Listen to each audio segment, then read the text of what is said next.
Assalamualaikum dear researchers and welcome to Statistics with IBM SPSS. This is the part 2 of our lecture series in which we are going to discuss some basic data operations which include compute variable function, recode variable function, missing value analysis, how to split file and how to select specific cases or filter out some specific data.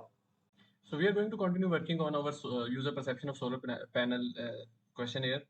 We have demographics question, and then there are questions that relate to perception of solar panel about cost, environment, risk perception, awareness, and intention to use. And the first operator that we are going to discuss is the compute variable. Now, compute variables allows us to create a new variable from the existing variables or alternate existing variable. So, but for instance, we have five questions or four questions that relate to user's intention to use solar panel, and I want to create one symmetric scale. So, what we can do is that type the name of the new symmetric scale of the single variable that represents the four intention to use questions, and for if we need to create an average, so uh, either we can type in the formula, for instance, like start with the bracket, now intention 1 plus intention 2 plus intention 3. You can see a calculator over here. You can also type in these operators and then intention 4, double click, or you can use this arrow to move it to the right bar or this area, numerical expression area, and now divide by 4. If we create a average and press OK, then an average will be created. Or another method that you can use is to choose the formula from these function groups. So for instance, in statistics, I think we will have this mean. So if choose the mean, then again choose intention 1, then comma, all the four questions related to intention, intention 2, comma, intention 3, and then finally we have intention 4, and it will calculate the mean of these four scales, and press OK, the mean will be calculated. You can also choose a special case if you want. For instance, there is a requirement that you only want to calculate a compute variable for the gender for the males, not females. So you can write an expression less than 2 or equals to 1, something like that, because you know that male is assigned number 1 and female was assigned number 2. So we can also do that. I'm not going to do that right now, but just to show you that this is possible.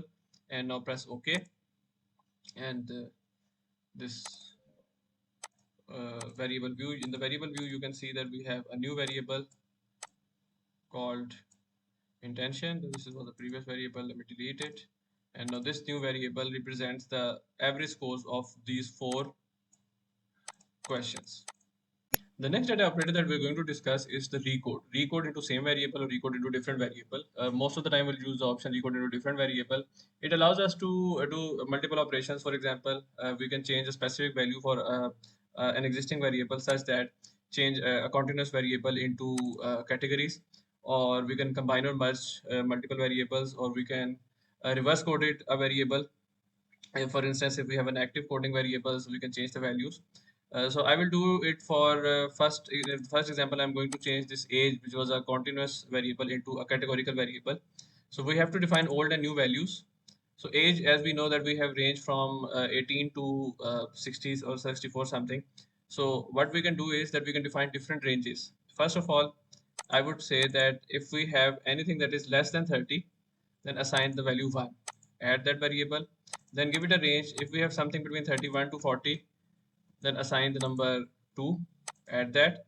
If it's anywhere between 41 to 50, give it the value number 3. Add it. And in the range, if we have anything above 51, then give it number 4. Add it. Press OK. We can also choose the string variable. I would have written all these ranges over here, but since we needed the number as output, so we are going to do that. Give it a name, age categorical. I'm giving it this name, and press. We can also use the if condition to select specific case, as we have done earlier in our compute variable function. Press OK. And here in the variable view, you will see a new variable is created, age category. And we can just drag and drop this variable, and let me put it with the age, the existing age variable that was a continuous variable. And here you can see that we have a categories assigned to the age variable. Similarly, we can also add the value labels over here. That one means less than 30, add. 2 means between 40 and 50, add. And finally 4 means anything greater than 50. add, and then the value labels are also added, and you can see in the data view that if we switch between the value labels, we have these value labels. Let me show you how to recode a negatively wordy scale into reverse coding. So let's suppose cost 1 and cost 2 were negatively coded questions, and I want to change the values. So transform from 1 becomes 5, add 2 becomes 4, add 3 remains as it is because it's the neutral, and then 4 becomes 2, add, and finally 5 becomes 1 and add. And just press continue, and this will happen for both of these variables. Give them the name cost -1 change, and cost -2 and change, and press OK. And so now here you can see that this cost 1 and cost 2, they are cost 1 negative or negatively coded variables. If it's 2, it's 4. If it's 1, it's 5. It's 3, and it's 3, it's 2, and 4, and such that. The next operator we are going to discuss is the missing value analysis. SPSS provides us two ways that we can analyze missing values. First is in the transform panel, you can see that we have replaced missing value option.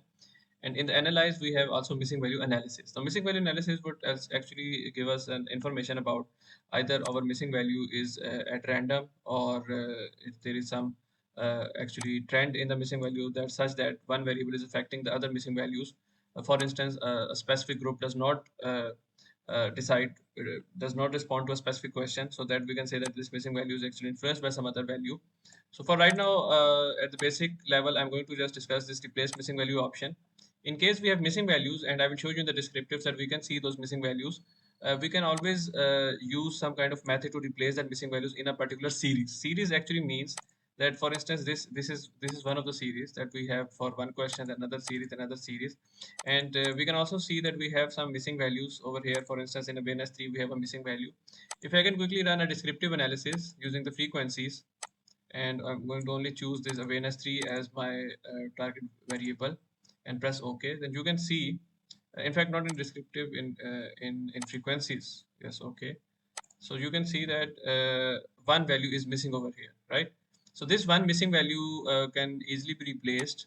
How we can do that? What we can do is that we can transform, replace missing values, choose this question awareness 3, right? And what's the new name? We can say that awareness 3 missing treated, change that, and it will calculate a mean. We can use series mean, mean of nearby points, linear interpolation. There are many multiple methods. Most of the time we use series mean actually, and press OK. And a new variable will be created at the end. You can see that a new variable is added, which is the VNS3, and this variable will not have any missing values. So that's one way you can replace the missing values.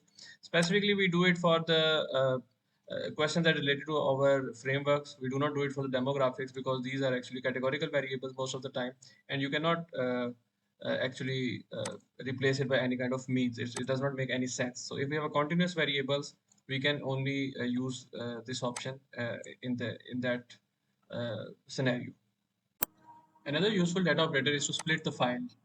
By splitting the file, we can actually organize our output, or we can find characteristics of the different groups or different categories in our data separately.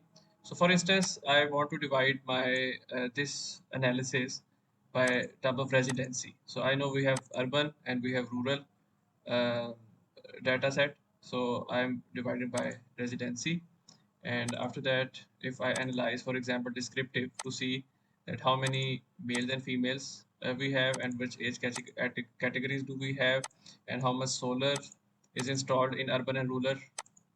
So what we can see is that, so now if you see the output window, basically we have three outputs. One is this, that's frequency table. We have the missing values. So this missing value is like, no, one has this option was not opted for. And then we have for the urban, this data is for the urban only, the number of males, number of females for the urban, and the age categories and their percentages. And this data is for the rural. So we have separate tables for the urban, rural, and the missing values in this particular category of uh, area of residence. So this can be a good source to compare the results. So if you're working on the data and you have already split the file, we need to actually go back to the option if you want to analyze all of them, and change this option to analyze all cases, do not create groups, and press OK. And later on, we have another option, that is we can select specific cases. So for instance, as you can see that we have a specific gender, the zero option was zero number was selected for those who did not actually did not mention their gender. So what we can do is that I want to analyze only males and females. So zero is greater than zero. I select this option greater than zero, right? And press continue. And in the future, only those data will be analyzed if I go to frequencies and the frequencies for gender. Okay, press OK. And you can see that what is your gender, only male and female is chosen here. So those who did not opted for any option are omitted from this particular data. So this is a very good way if we want to select specific cases for our data analysis. Let me show you again. We go to data and select cases, and here we put a condition. If condition, I have my condition is greater than zero. We have other options like random sample of cases based on time or case range. Also use some kind of a filter variable. This create a new variable which we can use to filter over other categorical variables. So once again, if we want to analyze all the data, we have to select this all cases option. And again, if I go to analyze descriptive frequencies for the gender, only this option I will choose. So gender, press OK. And now you can see that we have did not mention as well. We had four people who did not mention their gender. So this option is shown here. In the previous table, we had actually filtered out that particular case.